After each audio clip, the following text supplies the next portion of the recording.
வணக்கம். அன்பார்ந்த இணையதள நேயர்களை மீண்டும் www.qcrc.in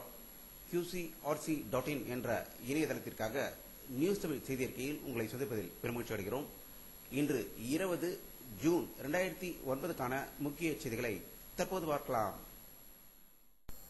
தமிழக முதல்வர் கருணாநிதி அவர்கள் ஏழை மீனவ மக்களை பேராசைக்காரர்கள் என கருணாநிதி கூறியதாகவும் இதற்கு அதிமுக பொதுச் செயலாளர் கடும் கண்டனம் தெரிவித்திருப்பதாகவும் திருவாரூரிலிருந்து திருட்டு ரயில் ஏறி சென்னை சென்று இன்று உலகில் முக்கிய பணக்காரர்களில் ஒருவராக திகழும் கருணாநிதி இப்பொழுதும் தங்களுடைய குடும்பத்துக்காக சொத்துக்களை சேர்த்துக் கொண்டு பேராசையுடன் இருக்கும்போது ஏழை மீனவர்களை பேராசைக்காரர்கள் என்று சொன்னதை உண்மையாக கண்டிப்பதாகவும் அவர் உடனடியாக மன்னிப்பு கேட்க வேண்டும் என்று வலியுறுத்தியதாக தகவல்கள் வெளியாகிக் கொண்டிருக்கிறது.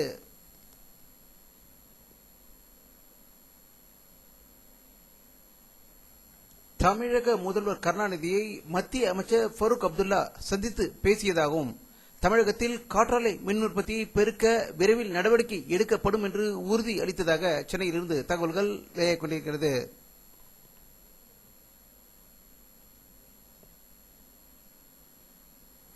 பாமக நிறுவனர் டாக்டர் ராமதாஸ் வெளியிட்டுள்ள ஒரு செய்தி அறிக்கையில் என்எல்சியின் பங்குகளின் 10% தனியாருக்கு விற்பதற்காக மத்திய அரசு எடுக்கும் நடவடிக்கையை கடுமையாக எதிர்ப்பதாகவும் நாளை மறுநாள் போராட்டம் நடத்தப்படும் என்றும் இந்த போராட்டங்கள் தமிழகம் முழுவதும் தொடர்ந்து நடைபெறும் என்று செய்தி வெளியிட்டிருப்பதாக தகவல்கள் வெளியாகிக் கொண்டிருக்கிறது.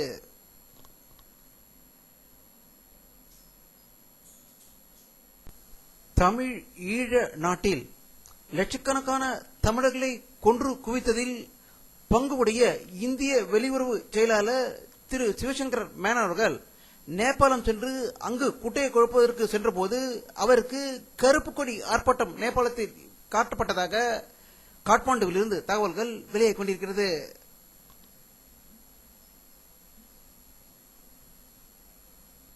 பாரதிய ஜனதா கட்சியின் செயற்குழு கூட்டம் டெல்லியில் தொடங்கியது. இதில் தலைமையேற்று பேசிய பாரதிய ஜனதா கட்சி தலைவர் திரு ராஜ்நாத் சிங் அவர்கள் தேர்தலில் தோல்வி அடைந்ததற்கு தலைவர் என்ற முறையில் நான் தான் முழு பொறுப்பு என்று ஒத்துக்கொண்டதாக டெல்லியிலிருந்து தகவல்கள் வெளியாகிக் கொண்டிருக்கிறது.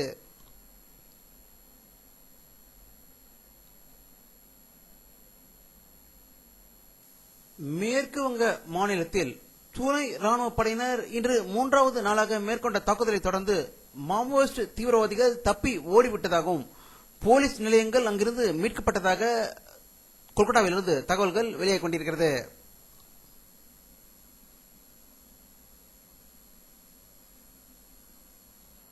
மேற்கு வங்க மாநிலத்தில் நடக்கும் உள்நாட்டு போரில் திடீரென்று மாவோயிஸ்டுகள் மத்திய அரசுடன் பேச்சுவார்த்தைக்கு தயாராக இருப்பதாகவும் இதற்கு சில நிபந்தனைகளை விதித்து இருப்பதாக கொல்கத்தாவிலிருந்து செய்திகள் வெளியாகிக் கொண்டிருக்கிறது.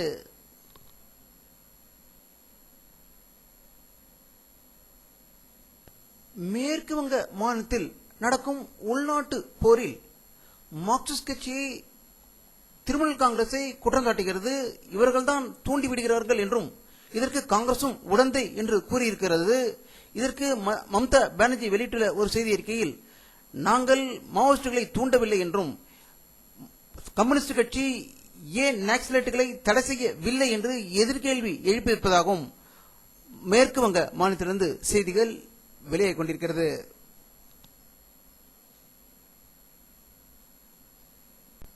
மேற்கு வங்க மாநிலத்தில் ஆளும் கம்யூனிஸ்ட் கட்சி, எதிர்கட்சியான திரிணாமுல் காங்கிரஸ் மற்றும் காங்கிரஸ் கட்சி 3 கட்சிகளும் சேர்ந்து நக்சலைட்டுகளை ஒடுக்குகிறோம் என்ற போர்வையில் அப்பாவி பழங்குடி மக்கள் பாதிக்கப்படும் நிலைக்கு தள்ளப்பட்டு அங்கு உள்நாட்டு போர் நடக்கிறதோ என்று எண்ண தோன்றுகிற அளவுக்கு அங்கு நடந்து கொண்டிருக்கும் இந்த வேளையில் மேற்கு வங்க முதல்வர் திரு புட்டா பட்டாச்சாரியா அவர்கள் பாரத பிரதமர் மன்மோகன் சிங் அவர்களை சந்தித்து பேசியதாக டெல்லியிலிருந்து தகவல்கள் வெளியாகிக் கொண்டிருக்கிறது.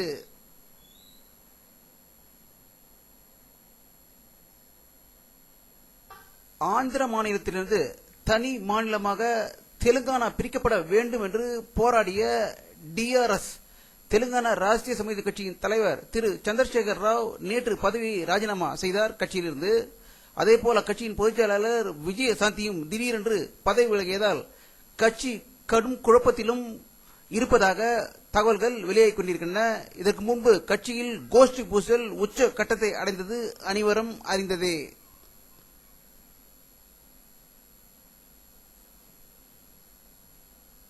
மத்திய ராணுவ அமைச்சர் திரு ஏ.கே. ஆண்டனி வெளியிட்டுள்ள ஒரு செய்தி அறிக்கையில், தாலிபான்கள் உலக முழுவதும் உள்ள மக்களுக்கு அச்சுறுத்தலாக இருக்கிறார்கள் என்றும் அவர்கள் உலக அமைதியை சீர்குலைக்க செயல்படுகிறார்கள் என்று குற்றம் சாட்டியதாக டெல்லியிலிருந்து தகவல்கள் வெளியாகிக் கொண்டிருக்கிறது.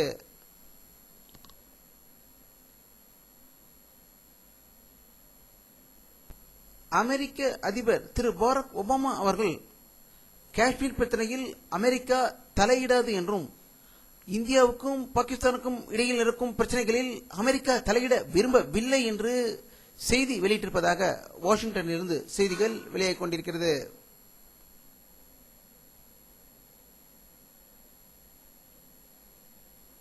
அமெரிக்க ராணுவ விமானம் இந்திய வானிலைக்குள் அத்துமீறி நுழைந்ததால் மும்பையில் அது தரையிறக்கப்பட்டு சோதனைக்கு பின்பு அது மீண்டும் ஆப்கானிஸ்தானுக்கு அனுப்பி வைக்கப்பட்டதாக மும்பையிலிருந்து தகவல்கள் வெளியாகிக் கொண்டிருக்கிறது.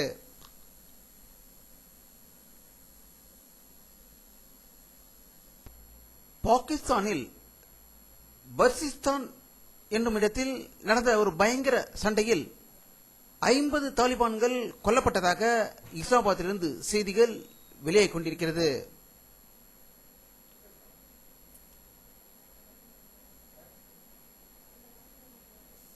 இந்தோனேஷியாவில் சுமத்ரா தீவுக்கு தென்கிழக்கே கடலுக்கு அடியில் 28 கிலோமீட்டர் ஆழத்தில் இன்று மாலை நிலநடுக்கம் ஏற்பட்டதாகவும் சேதங்கள் பற்றிய தகவல்கள் உடனே கிடைக்கவில்லை என்று ஜகார்த்தாவிலிருந்து தகவல்கள் வெளியாகிக் கொண்டிருக்கிறது.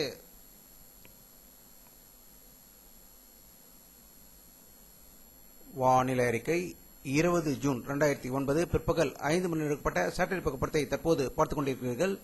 தமிழகத்தில் ஒரு சில இடங்களில் மேகமூட்டம் இருப்பதை காணலாம். சென்னைக்கு அருகில் மேகம் அதிகம் இருப்பதை பார்க்க முடிகிறது. ஆனால் இடி மின்னல் சென்னையில் காணப்படுவதாகவே தகவல்கள் வெளியாகிக் கொண்டிருக்கிறது.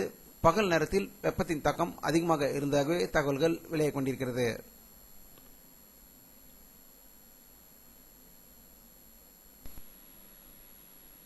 இத்துடன் இந்த செய்தி அறிக்கை நிறைவடைகிறது. மீண்டும் நியூஸ் தமிழ் செய்தி அறிக்கையில் உங்களை சந்திக்கும் வரை உங்களிடமிருந்து விடை பெறுவது உங்கள் கே. பாலாஜி. நன்றி.